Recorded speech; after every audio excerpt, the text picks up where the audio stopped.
Hey everybody, welcome back to When Words Fill Music Speaks podcast, where we fight depression with the power of music. I'm your handicapped host, James Cox, and welcome back to When Words Fill Music Speaks. Today we're joined by Sean Martin from the hard rock band The Quarantine, which is awesome. I love this band. Powerhouse voice blending grudge grit with real life resilience. From military service to the stage, Sean's journey is of strength, brotherhood, and healing through music. Sean, how are you doing today, man? Great. Thanks so much for having me. It's really awesome to be here. Yeah. So, an army guy, right? You're in the army, or you were? So, Yes, I was in the airborne infantry. okay. Yeah. It's in 2005 to 2007. Right. Yeah. I bet you got a lot of good stories, but I know you can't talk about them sometimes. Well, those I can talk about. Okay, nice. Yeah. But yeah, I mean, there's a lot of different kinds of stories.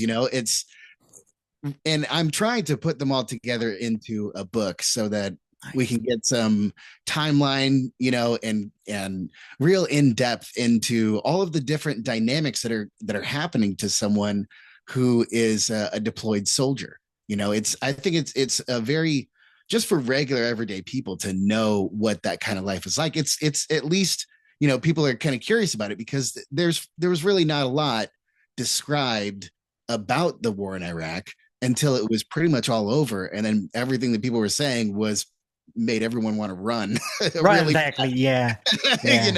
So, but a lot of the stories that I do have of, where camaraderie and brotherhood and, collectively enduring different elements of the weather or mission parameters or other people even. Right. Exactly.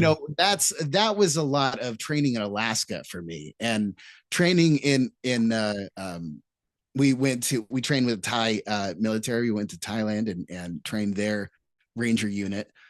We jumped into Thailand from a C-17, which was an amazing experience. They almost called it off nice. because of wind. Yeah. Right. Yeah. That was good. Yeah. It's pretty wild out there. Yeah. And so so those kind of stories, we can all talk about those. Yeah, because the reason why I asked you if you could talk about them some is because my dad is a retired colonel, 30 years, right? And every time we ask him, here comes a standard answer: if I tell you, I have to kill you, right? But see, I asked his friend that was in the Air Force with him, and I got a totally different answer, but none the wiser, right? I asked him what did y'all do in the Air Force, and he says we had fun. I'm like, I can't get a real answer, man. You got to be kidding me. You had fun. Of course he had fun, but but I know but my dad is in the intelligence, so I know about what he did, but I just don't know exactly what he did. It's weird. Yeah, and a lot of people's service is like that. There is a very diverse kinds of service that people have. There's kinds of all different stripes and all different kinds of parameters as well. Like, for example, when I was in it, I was extremely tight-lipped about it, and it was very much an operational security kind of thing where you don't talk about the training that you're doing because somebody could share that information without thinking about it, without thinking that it's anything big, but to somebody else, to the right person, it could mean, a change in everything that the military has to do because of counterintelligence. Right. So especially in the Air Force realm, there's a whole lot of that. Like OPSEC is a very, very big thing. So I'm not surprised because that's like the standard answer. And especially for us in the infantry, like that's a very literal thing. Right, exactly. Yeah. You don't want to cross all those army dudes, right? Yeah. Yeah, but it's all good. I love it to death, but sometimes it's hard. Well, he's more like a quiet guy, and I guess the military did that to him. But once he opens up, man, he's the best guy in the world, It's just it just takes time to crack that shell open, to really, and that's I don't know if it's all military guys that are quiet until you really talk to them, but It's weird like that, Well, actually, yeah. I mean, I definitely agree that Yeah. it definitely is a thing. There's a big push in the military to like never go to sick call. There's a push in the military to like never really go after any kind of help that would make the military look bad, and that was definitely a thing. The military did not react kindly to me saying I've been diagnosed with PTSD by a military doctor, by my own unit doctor, and he wasn't supposed to tell anybody, but he did. And then it got out to the command, and the command said, "Oh well, this guy must be damaged goods, then he can't. He We're gonna can't operate. out there Yeah. we're going to Yeah. send him out there anyway, but we're going to try to deal with white gloves." And they didn't need to do that. What they needed to do was to hear me say, hey, when we had to go and kill these people, this affected me in this particular way, and I keep seeing it over and over again, and I feel like I'm going fucking crazy, and I Mm. can't stop seeing their face in the behind my eyes every single time I close them. So Right. give me something, help me out. And they looked at me like I was fucking crazy Right. and said, well, just stop imagining shit, you batshit crazy fucker. And Just deal with. Charlie Yeah. Knight. Yeah. Right. Yeah, like Yeah. there was not a real understanding of what PTSD was, nor was there a, oh, that's a solvable problem thing. That doesn't mean that you're not mission ready. It just means that you need to take an actual that your synapses and nervous system has broken, and you need to take at least a little bit of a break to regain your composure. But I never got that. So it just kept going and kept going and kept going. And then, uh, you know, then my nervous system stayed that way. It Mhm. stayed in that hypervigilance. It stayed in that constant ready to lash out, always needing to lash out, um, just to protect myself. Right. There was Yeah. a real issue with me of, and a lot of it came from psychological things. So that operational security and talking about it was, who is going to use this against me? Yeah. Right. Right. And that's the key thing in their mind in which they're going through, and they have to think that because they're trained to think that. And Hmm. it's only when we've finally given therapy a chance to actually get used to talking about the things that we were all trained to never talk about, Yeah.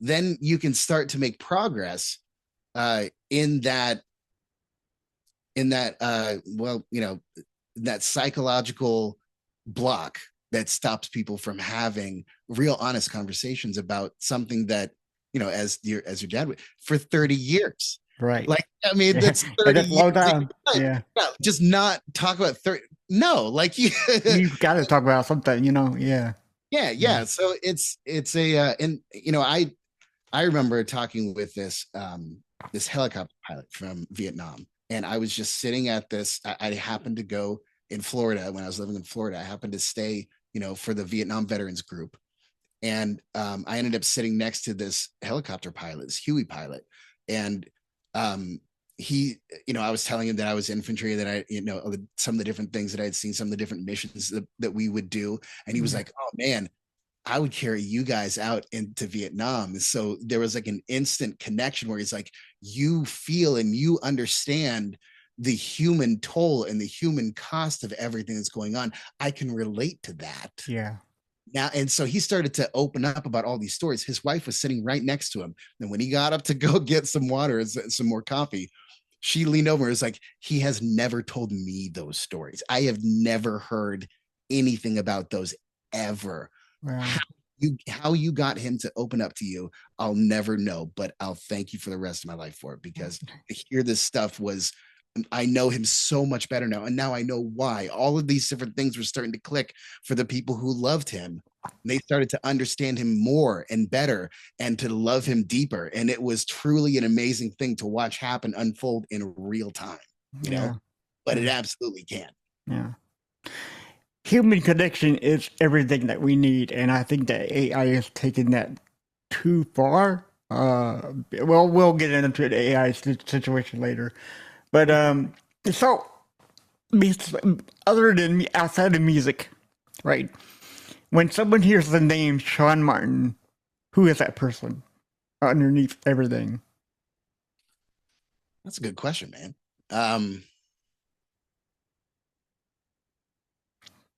I would say someone who strives to embody values that makes the world around them better. Okay. That's my goal. Right. That's if I head into something, that's my intention. Yeah. Wow. Um.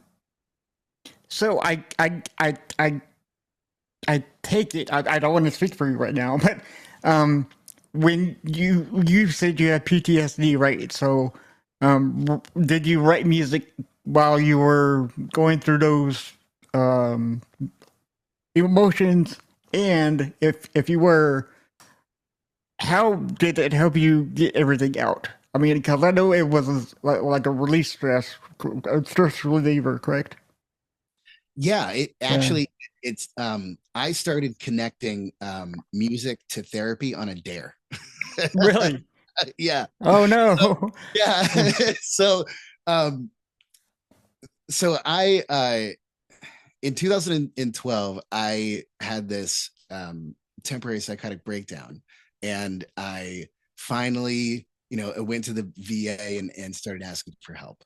And after I was there about 2 or 3 months in this inpatient clinic in Los Angeles that was out on Sunset Boulevard, like on the what is it, the east side of Sunset Boulevard, that's not so great. Right. And Yeah. there's like a hospital that's right near there, but it's an area that everybody tries to drive by very quickly, and Right. so um I I we were sitting in group therapy, and I was telling someone about because I was just finishing up Musicians Institute, and um somebody else was rapping and trying to be a music artist, trying to be a rapper.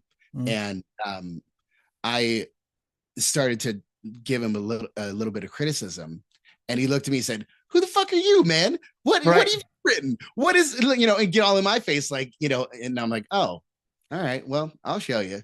Yeah. Because in this was all in the context of art therapy. Right. So we're doing art therapy, and instead everybody else is drawing pictures. So instead, I filled up the entire page that they gave me with the lyrics for my song "Anti-Evangelist." Okay. And it's a long form rap song. It's 3 verses and a singing chorus, and it's one of the ones that I love to play live, because a lot of people don't really expect someone like me to play guitar and rap and sing. Yeah. You know, Yeah. so it's a nice little expose of talent, but at the same time, it's a very deep message to me. But it started because somebody said, "You can't fucking do that." Right. Yeah, I can. You don't really. Let me show you. And that's where I get the same feeling that y'all incorporated rock and rap in the song Nemesis. Yeah, That's very rap vibe, and I don't want to say metal, but more rock. Rock oriented. Correct? Am I wrong yeah. on that? Okay. No, you're right on that. Okay. Absolutely. Okay. Yeah. And that was deliberate. Yeah, it was Yeah. that Nemesis was uh, just for the beat. I was thinking of Aaliyah's "Tell Me You're That Somebody." That dun, dun, dun, dun, dun, dun, dun, dun, dun, dun, dun, that's the beat that I was thinking of. Right. Right. Put that all in because I wanted to take that beat into a rock context and give it a little bit more push in that punk direction, because I'm trying to make a there's a time for like the straight ahead punk rock and everything, but there's also, I feel like there's a little bit more nuance with the distorted guitar that you can do, and so I'm Yeah. trying to put that a little bit of fusion Right. into it. Yeah. And yeah, so it's a that song is I'm glad you like it. Yeah, I love it, dude. Yeah, because I really like Unspoken, and it's very different because you got a single called "A Change Is Gonna Come," and that's really not rock, you know. Yes. I think that's a cover song if I'm not mistaken, right? Yes, you're Oh right. That's yes, yes, yes. And I thought that was a beautiful song to cover, because in that song it shows so many emotions, you know. yeah, thank you, dude. So Yeah, yeah. absolutely. It's a that song is really, really close to my heart because, the times when I have been down the most, betrayed the hardest, let Mhm. down, um, people just being, sometimes just by being themselves, they disappoint you is one thing. But when you've got an entire system that seems to exclude you from everything that it possibly can, uh, that's the spirit in which Sam Cooke was writing that song. Yeah. And I think that we all can, especially nowadays, it's become much more obvious. It's not so intangible to have um to have an experience where you are obviously being mistreated. Yeah. It's Right. one of those things where it's like kind of common now, and it's Right. extremely unfortunate. However, in dealing with it, to overcome it and to not succumb to either grief and apathy or anger and rage and resentment, to find that balance of moving forward in peace. To me, that's what that song represents, and that's why I wanted to cover it, as at least to remind myself, hey man, there's a light at the end of this tunnel, and maybe Always. even in it. Always. Right. Even if you don't realize it, then there's always light somewhere else at the end of the tunnel. But you just gotta power forward it, man. You know, you gotta take one step at a time. You know. Right. So, okay. So this is gonna be fun. Um, I think you're about 40 something because I'm 46. So you probably grew up when I did in the 80s and 90s and whatever, right? Right. Grunge. Grunge has got to be one of the best genres out there. You know, made famous by Pearl Jam, Nirvana, Stone Temple Pilots. That way back in the day, what was the first grunge song that made you feel understood? You know, because a lot of the songs you feel connected to them. You know, Yeah. because I'm connected to the Pearl Jam song "Alive." You know, and Stone Temple Pilots "Plush." You know, Yeah. what's that one song that you honestly could say, okay, yeah, this is me. You know, Oh, that is a good question. yeah, I haven't thought about that, but I'm trying to think back. yeah. And I mean, oh, sorry, go ahead. no, no, no, yeah, go ahead. I mean, because you got like Alice in Chains, Nirvana, you know, Yeah, I Soundgarden, you know, I was yeah, I was gonna go with Alice in Chains the first yeah, time yeah, I heard Alice in Chains, and I I can't remember, but I'm pretty sure it was Dirt.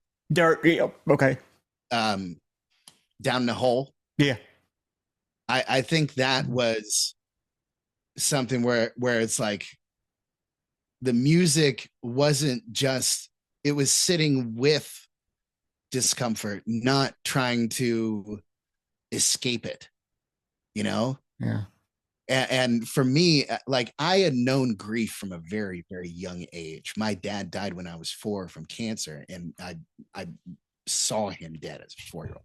mm. So it was very, very um it messed with my mind a lot in Oh ways that I yeah, really didn't understand until much, much later. yeah, But Down in a Hole, um, from Alice in Chains, was I think where I connected the most to that sense of, it's okay if you're a little bit weird, you still yeah, belong, like that. yeah. And that's what it's not something that they say, it's not an overt, it's not on a banner.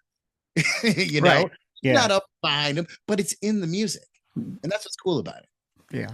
I agree. Yeah, yeah. Alice in Chains. Well, I never really got into Alice in Chains so much. I was more like a Nirvana dude, you know. Oh yeah. But I mean,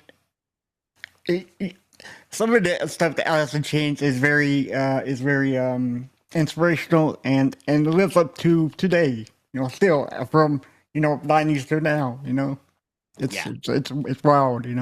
So Yeah, that music has definitely stood the test of time. I mean, that drum intro for I can't remember the name of it right now, but that yeah. I can do the whole Oh thing. yeah. But Yeah. that intro, I can't remember the name of the song though. Somebody will correct me in the comments, please. But it's that intro, I still use that in audio engineering to go back to is this drum kit sounding good like this one? That's the example that I use. Yeah. It's yeah. Yeah, that's fine. Yeah. So let's talk about the name for a minute because I know. I mean, so what I think about the name, the quarantine, right? I think about isolation and you being in the army, and I'm sure you've had those days where you just were isolated from everything else. But Mhm. is it about isolation or survival? I Well, mean, yeah, do you? to me, it's like a reaction um to isolation. Okay. To me, the see how to phrase this. Yeah. So to me, it was about uh the relationship between the isolated and everyone else. Mm. It's about describing the line.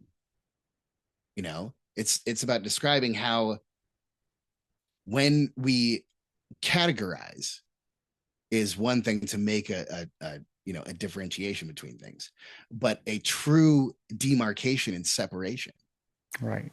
when it's not actually relevant, then that's abuse.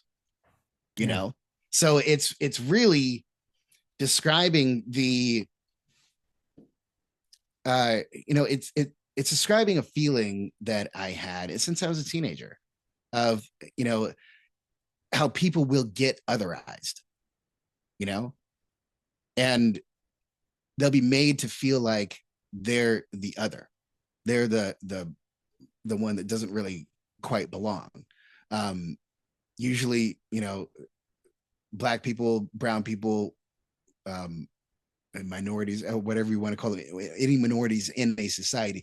I in all my travels, I've seen different groups of people that all understand exactly the thing that I'm saying when you say otherization.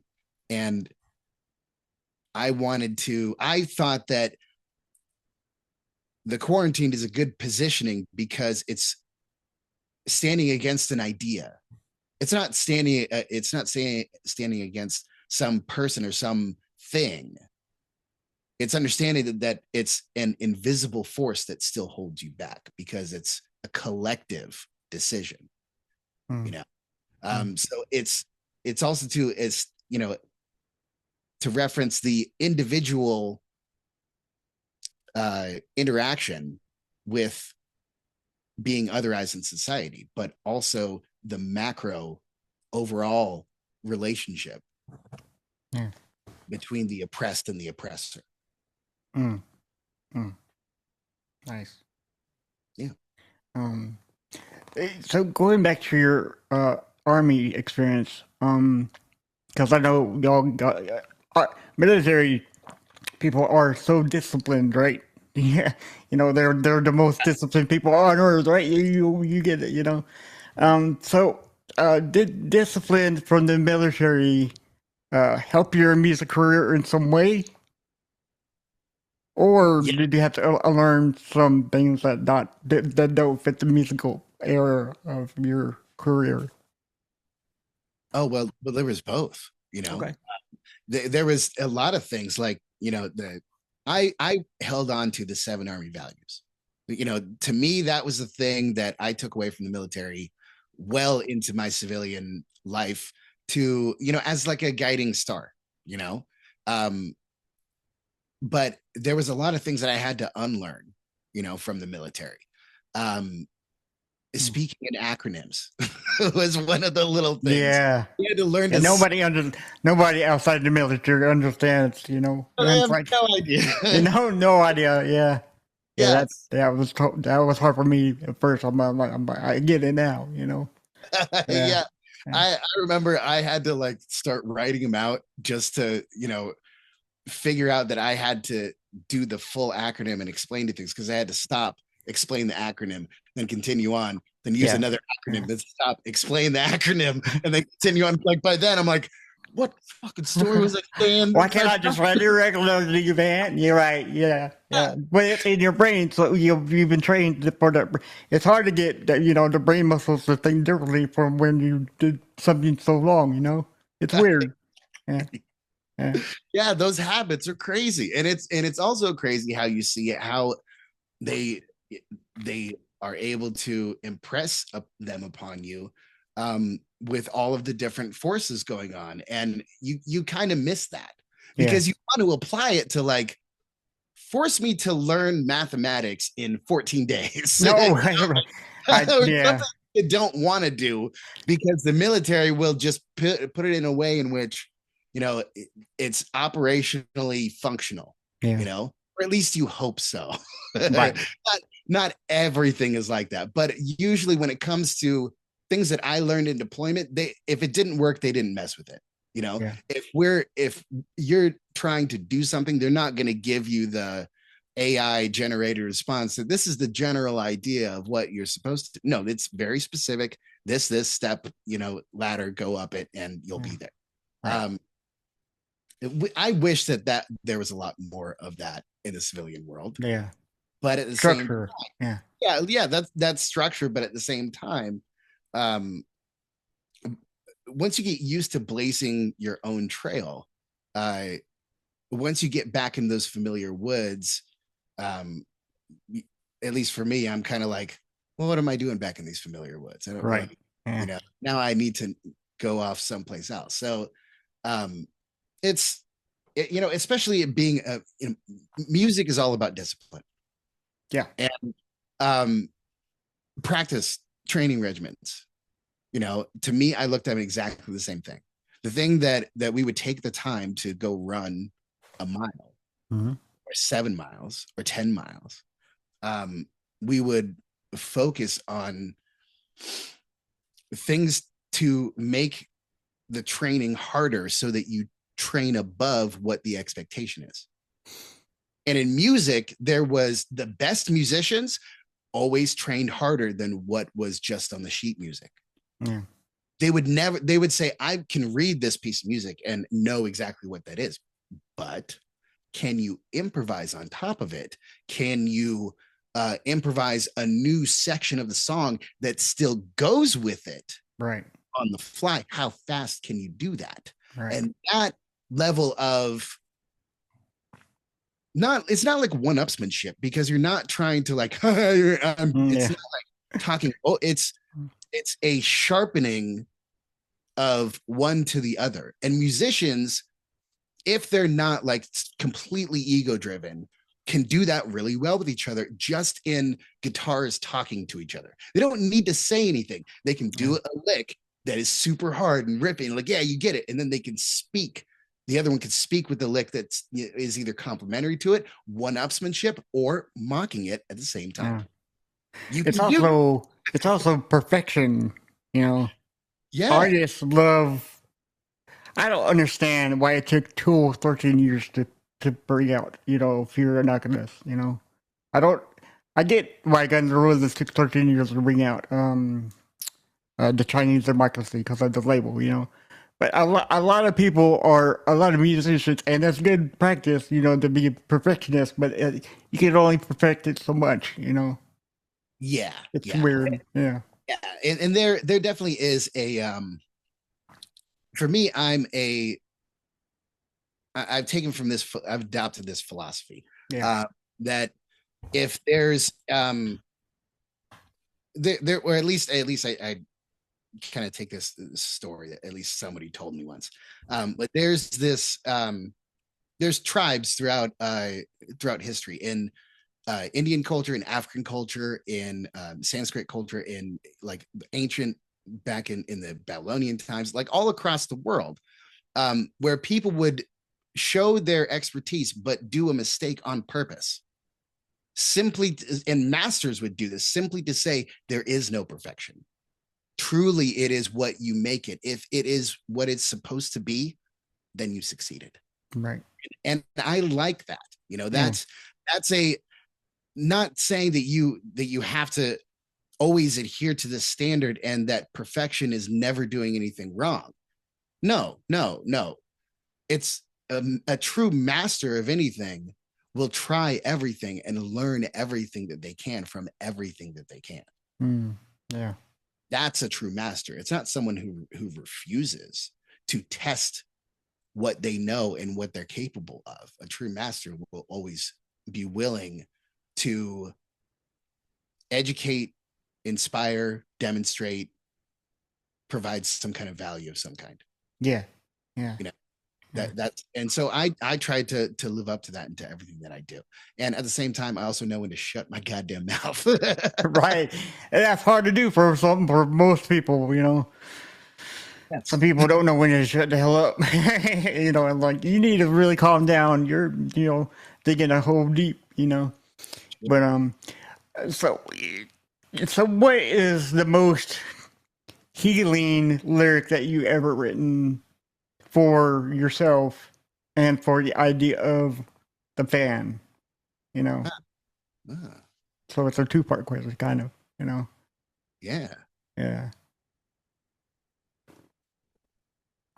The most healing lyric.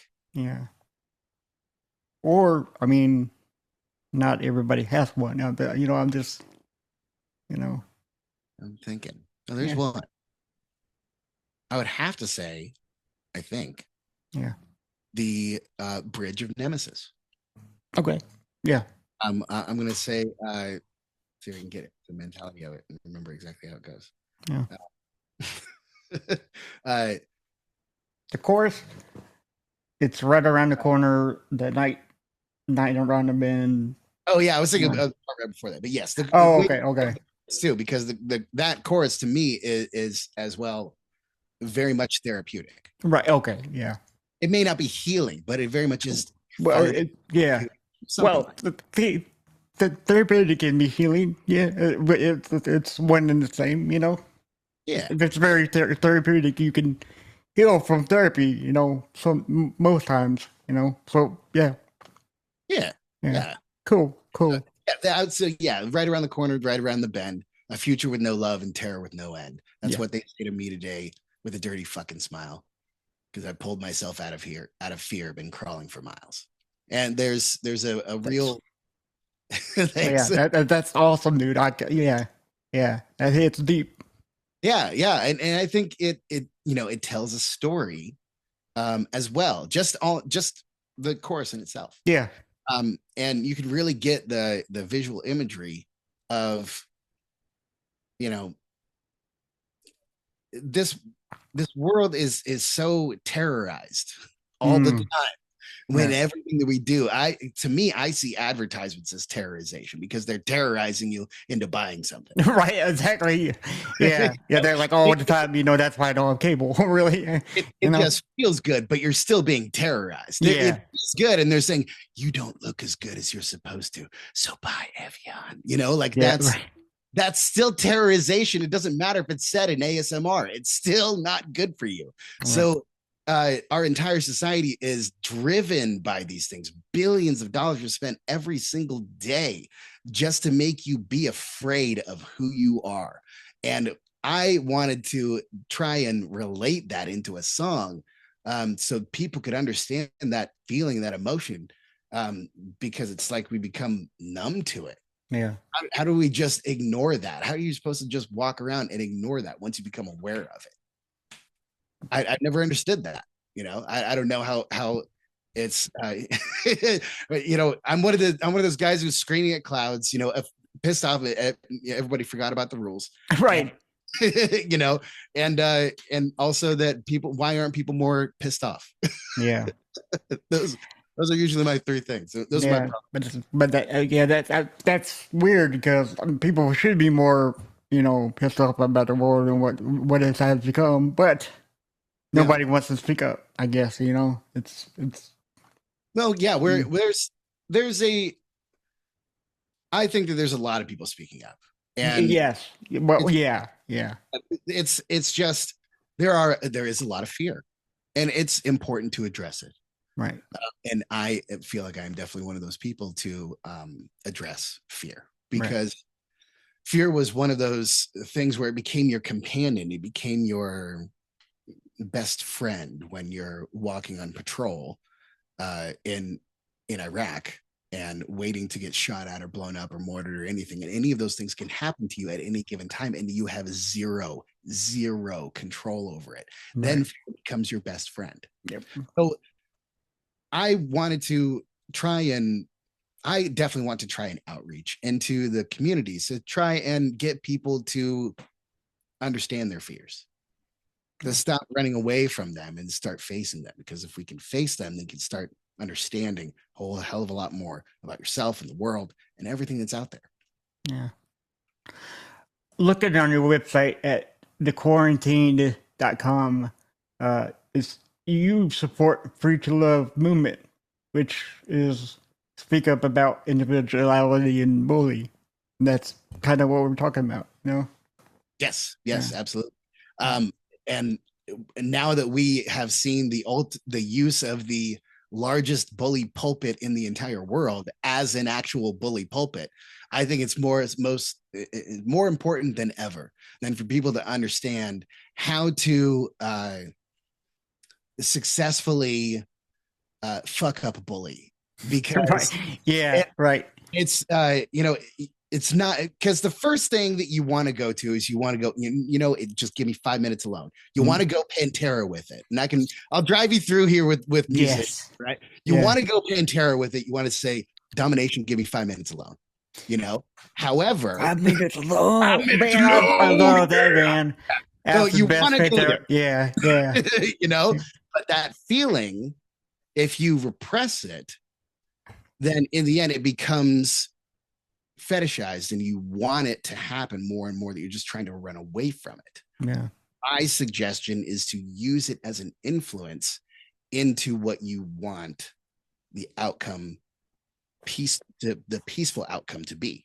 But that influence of anger, that influence of punk, of standing up to of someone and sticking a middle finger right in their face because that's what the situation demands, is absolutely the right thing to do. And I think it's a very important part of that Americans need to remember, that it's an American value to stand up to power and put a middle finger in somebody's Oh yeah. face, Oh yeah. and they absolutely deserve it. And Right. if you decide that they deserve it, they deserve it. It's called freedom of speech. There you go. Yes, sir. And I love you for this reason. You brought up Pantera, one of my all-time favorite bands. But right now, I'm gonna upset you because I'm gonna give you two bands, and you have to pick which one you like better. All right, it's gonna be hard. Okay. Well, first one's gonna be relatively easy. Um, I always questioned Metallica and Megadeth. Megadeth is going to retire soon, so they're on their last leg. But who do you like more at this time right now?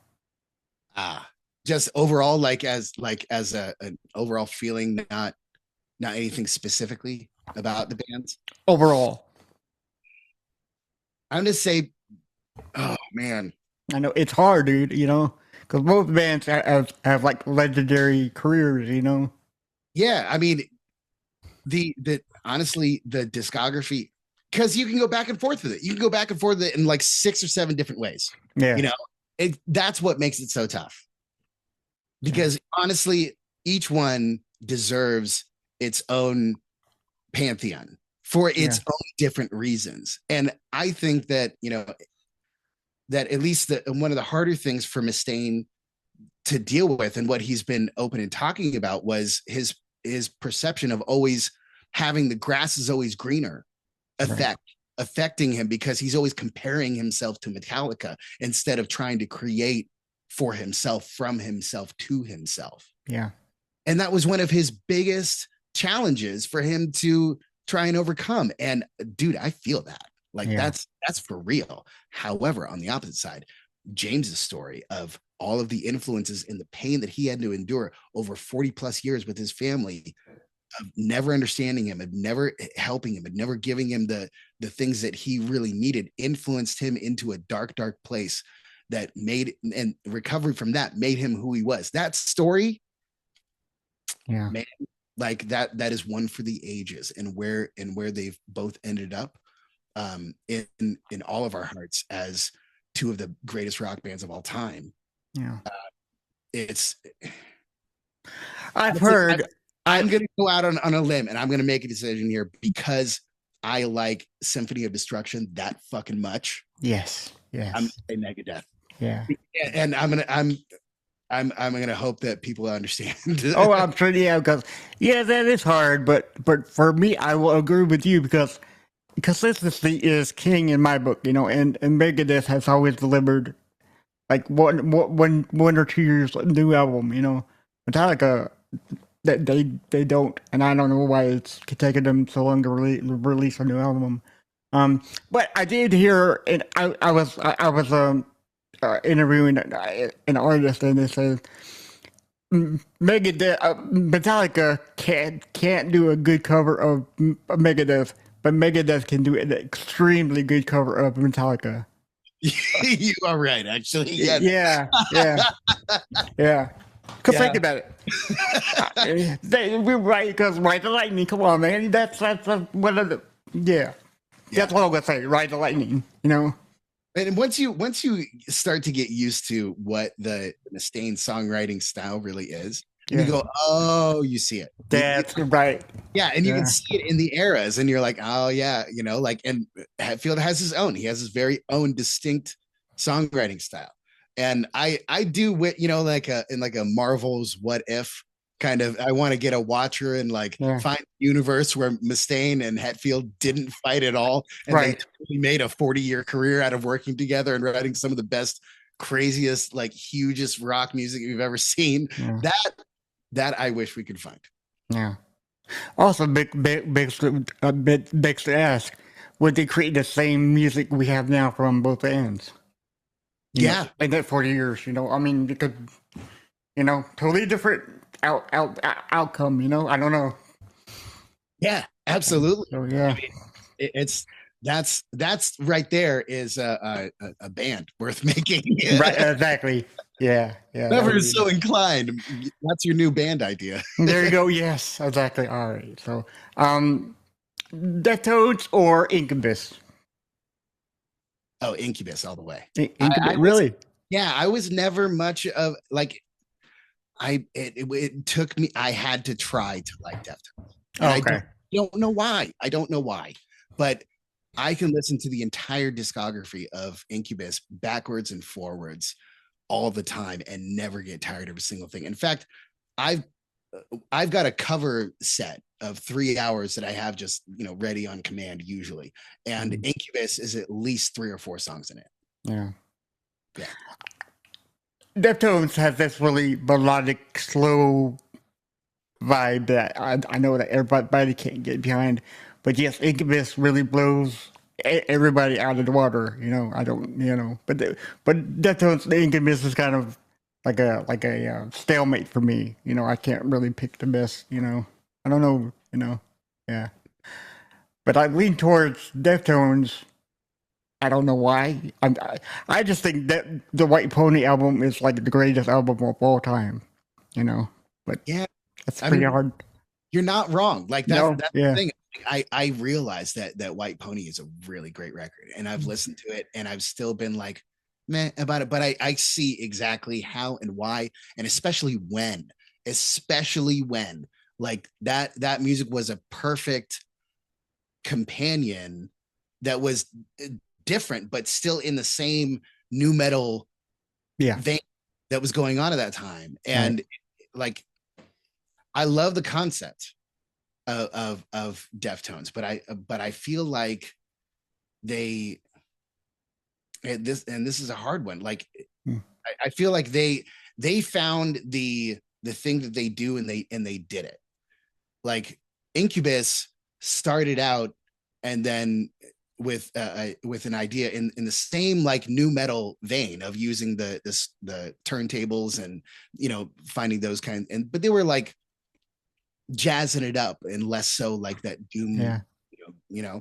um but they did go into a variety of different pop arenas Yes.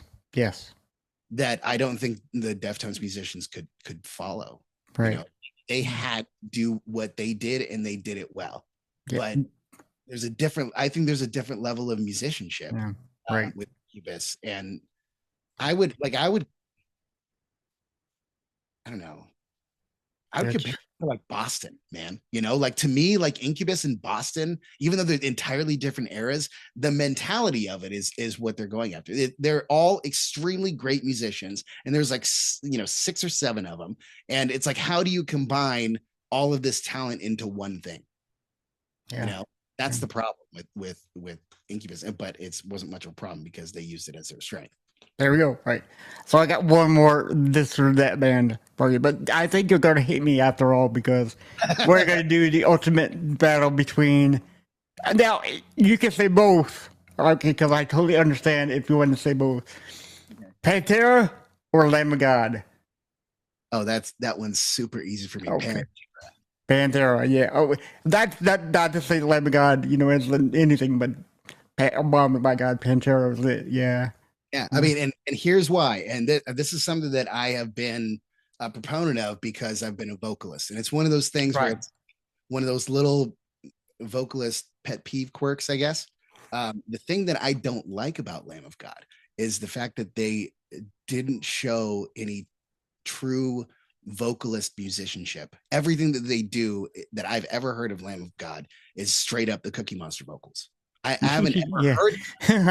Right. I don't know what their speaking voice even is. I don't even know. And if you didn't watch them live, you wouldn't know if you heard them. However, Phil Anselmo was an innovator in that hardcore delivery because of just a few songs, and one of those is Cemetery Gates. Mm-hmm. Just the song Cemetery Gates, and hitting all of those notes of that, the really high ones and the really still middle, delivery in the verses. They captured an amazing performance for that song. And to me, just that right there, it sets Phil's ability at that time way above everything else that was going on. And yeah, I mean, to me, it's unfortunate that he's had his different run-ins with different ideologies that I fucking hate, like racism. Yeah. However, his musicianship is during that time unparalleled, man. Yeah. Here's something I bet you didn't know. Have you heard of the band called N minor? E-N minor? N minor? N minor. I don't think so. No, I don't think I've heard of that. That's Phil Anselmo's jazz band. I was like, and that's the real thing, man. Yeah, because I saw it on YouTube. I'm like, is that Phil Anselmo, the guy who played? He's singing jazz. What? Yeah. So he has a very, very broad range, and I love him for that aspect only. Because I've never seen Randy playing anything else rather than Lamb of God. I love the guy to death, but Phil's just got that upper notch. Various genres that yeah. All right. So I do have a few minutes with you, and I enjoy you very much, and I thank you for coming on. This has been great so far. Absolutely, yeah. Likewise, it's been great to be here.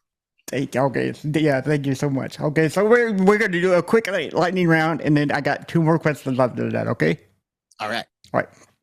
Short answers, long answers. First thing that comes to mind. Okay. Favorite grunge band? Oh, Soundgarden. Cool. All right. Loudest show you ever played? Loudest show I ever played? Yeah. Or that's it was a metal. It was a metal tribute concert that we did, and I actually sang Pantera. We did Mouth for War, and it was a concert where everybody got assigned a part in one of the songs and that made up the entire show. I can't remember the name of it, and those guys are gonna fucking kill me. Yeah, right. I Yeah, can't remember the name of it because I yeah, think they're still doing it. And my God, I would want to do it so bad again. right. But it was a really great experience, and that was just super loud because there was a solid like 150 people, and they were all like right up on the stage. Like Yeah. I'm headbanging, and all of them are screaming at it. Right, exactly. Yeah, yeah. Yes, that was Nice. Yeah, yeah. So what's a pre-show ritual that you always do? a pre-show ritual. Yeah. Yes, sir. Um, smoke blue dream. There you go. There you go. Show don't mind. Right. Coffee or energy drinks? Oh, neither. Okay. Not everybody needs coffee. Not everybody needs energy drink. I Yeah. used to drink coffee all the time, and then I started replacing it with honey, herbal honey. Ooh, nice. Well, honey is great for the. Oh yeah, honey is awesome for the voice. Yeah. I make some infusions into it, and there you go. Yeah. I don't need coffee anymore. Right. Right. A song that makes you feel emotional every time you hear it. Oh, there's a few. Oh. There's a few. I'm gonna go off the wall. Please. Lonesome Dove by Garth Brooks. Okay. It's not even like I don't even like listen to country music very much at all, except for a few select artists. But every time I hear that song, it's still like I'm not even in a Western. I could be, jamming out to Muse, and if that song comes on, I'd be like, yeah, it takes me back to 1872, bro. Like, which is great, it's fun how song singing bring you back old school, days. So, all right, studio or stage? Oh, preference? Yes, Personally, studio. studio. Okay, nice. I'm probably that'll probably reverse in like a year. Yeah, yeah. All right. Last lightning round question: camouflage or leather? You got the military for anything. Camouflage or leather? Yeah. Got camouflage for the military. I'm gonna go leather. Leather for the stage, right? Okay. Yeah. Yeah. Yeah. Right. Yeah. Nice. Nice. All right. So, our last question for you is going to be, we're going to do a Mount Rushmore of your 4 favorite bands. You have 4, but I can give you 5 if you need to. Who are those 4 favorite bands of yours? Oh. Last question. All time. All time. Oh man. I know it's hard, dude, because you have a lot of good metal rock solid band, Yeah. Oh man. Yeah.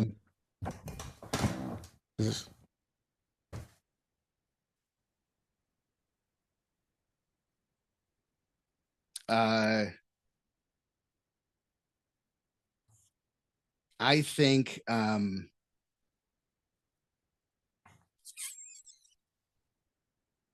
no, man. I don't even like they're I'm gonna try. I try to think of it in an order. Yeah. So don't quote me on the order. No. Yeah. Yeah. I'm Because gonna I know say, it's going to change as soon as you get off the phone with me. yeah, probably. Automatically. Yeah, you're like, damn it, I should have said this one, Yeah. Yeah, you're probably right. Yeah. I'm gonna say as I'm gonna say Michael Jackson. Michael Jackson? Like his body of work is unparalleled because Yes. lucky that he was so fucking abused as a kid that made him into the performer and musician that he was. So I mean that in itself is, RIP always. Yeah. I'm gonna say Stevie Wonder. Okay. I think Stevie Wonder deserves to be up in the top. I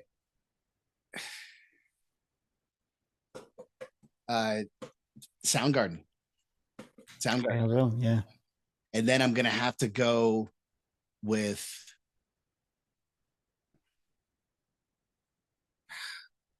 I'm gonna have to go with you're gonna have to give me 5. Okay, yeah, you got 5. You got 5. Yes, sir. So I'm gonna say this, even though before I said Megadeth, I'm gonna say Metallica. Okay. That may be a little contradictory. Right. However, Yeah, but I mean, yeah, because like they're even bands. I mean, who's really, yeah, it's if we're so hard. including worldwide reach and like, Yeah. it's an argument. Right. Megadeth, Yeah. Metallica, it's up there. Yeah. And then the 5th, I'm going to say Muse. Okay. Their body of work and their innovation, especially starting from where they were as like a regular rock band in Britain in like 2005. Right. Like that was they didn't have to choose the route that they did, but their songwriting is off the charts good. So, I mean, they're I can listen to just about anything from Muse and be pleasantly surprised that I haven't heard it before. Yeah. Nice. That's a good. That's a very. That's a. That's a very good 5 top you got there. I mean, because like I said before, as soon as we hang out with me, you're like, damn it, I should have listened to this band, which is fair. So Yeah. yeah. You asked me in 30 days, and I'll probably have an entirely different. It's exactly. Well, come on back next time, and we'll get your next top 4 or top 5. It's always going to be good to have you back. Yeah. Yeah. So, all right. So let me give you a couple of shout outs. You can find Sean at thequarantined.com. He has his bio, music, and articles. And you can go to. I don't see a store. Are we not selling anything yet? No, we have the Bandcamp store, but that's Okay. Yeah. Working on creating a merch store right Yes, now. their Bandcamp is the quarantined.bandcamp.com, and there's a lot of great albums here. I didn't see them on Apple Music. So are these exclusive to Bandcamp? Yes, those are. Okay. Yeah.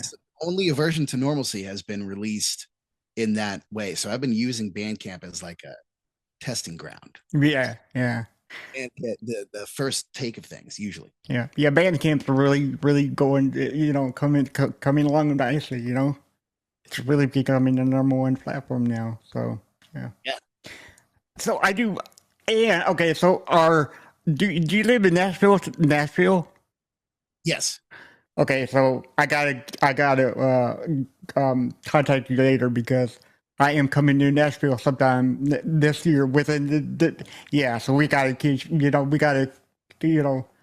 meet up or something. Oh yeah, that'd be great, dude. Yeah, absolutely. Yeah. Go down Broadway. Yeah. That'd be great. Yeah, because Broadway is like the bar alley where it's nothing but music, right? It's at Broadway. Okay. Like 4-lane street that's on either side is like bands that play all the time, like right next to each other. I don't know how right. Yeah. Right. Well, I guess their walls are very, very thick, so they got to do something. No. Oh no. Yeah. No, I'm telling you, you'll stand you can stand right in a spot where there's like maybe 6 to 7 inches of wall and 2 bands that are raging right next to each other, and they have their windows open and they'll lean across and talk to each other. It's like they hear each other. Oh, wow. I gotta go to now. Yeah. Figure it out, and I don't know how the hell that even works. Like as a musician, I'm still like, what? What? Yeah. Well, what's going on there? But I guess only in Nashville, right? So yeah. So, I'm begging you to come back anytime you want to. Please come back, and I love you. So come on back whenever you want to. Okay. Absolutely. Thanks so much, James. I appreciate it. Sure. Thank you for coming on. And with that said, everybody, thank you so much for listening to this episode. And always remember, when words fail, music speaks. Bye, guys.